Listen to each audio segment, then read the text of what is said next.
சிறகுகள் சமுதாய பண்பலை 89.6 இப்பொழுது கேட்கலாம் யோகா சிந்தனைகள்.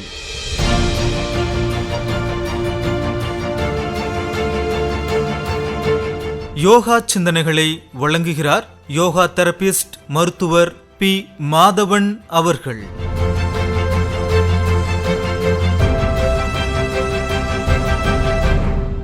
யோகா செய்வதற்கான நேரம் எதுவாக இருக்கணும்? எந்த நேரமாக இருந்தா யோகாவினுடைய முழு பலன்கள் நம்ம பெற முடியும்? அல்லது யோகா செய்வதற்கான சரியான கால சூழல் எந்த நேரமாக இருந்தால்?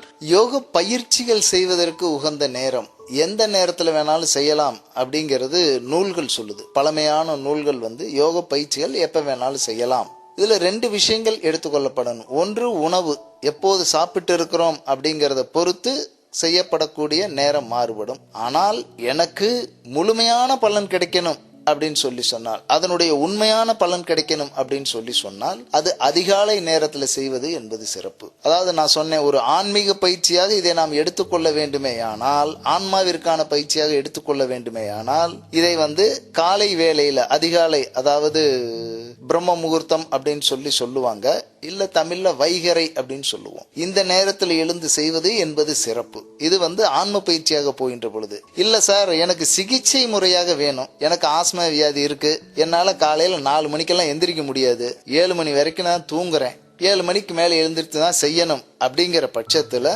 தாராளமாக செய்யலாம். இதற்கு காலங்கள் அவ்வளவாக பார்க்க வேண்டிய அவசியம் இல்லை. ஆனால் உணவு மிக முக்கியம். உணவு உண்டு முடித்த பிறகு 4 மணி நேரம் கழித்து தான் இந்த யோக பயிற்சிகள் என்பது செய்யப்பட வேண்டும். ஈவன் அது சின்ன ஸ்நாக்ஸா இருந்தாலும் சரி, இல்ல ஒரு திரவமாக இருக்கக்கூடிய டீ, காஃபி, இந்த மாதிரியான பானங்களாக இருந்தாலும் சரி, குறைந்தபட்சம் 1.5 மணி நேரம் இருக்கணும் அப்படிங்கிறது விதி. அதனால உணவு உண்டு 4 மணி நேரம் கழிச்சு எப்ப வேணாலும் செய்யலாம். சரியான பலன், அதனுடைய உண்மையான ஆன்ம பலன் கிடைக்கணும் அப்படிங்கிற பட்சத்துல அது அதிகாலையில செய்வது சிறப்பு. மிக முக்கியமாக குறிப்பிட்டீங்க, அதிகாலை வேளையில் செய்வது மிக முழுமையான பலனை நம்ம பெறுவதற்கு உதவும் அப்படின்ட்டு. இப்போ அதிகாலை வேளையில எழுந்ததும் செய்யணுமா? அதற்கு தயாரிப்பு முன்னேற்பாடுகள் என்ன மாதிரி செய்தா யோகா அதற்கு பிறகு தொடர்ந்து செய்ய முடியும்? இந்த யோக பயிற்சிகளுக்கான முன்னேற்பாடுகள் அப்படிங்கிறது, நமது மலக்குடல் சுத்தம் செய்யப்பட்டிருப்பது சிறப்பு. இதை குளிச்சுட்டு தான் செய்யணுமா, குளிக்காம செய்யலாமா? சில பேர் இந்த மாதிரியான சந்தேகங்கள் கேட்பாங்க.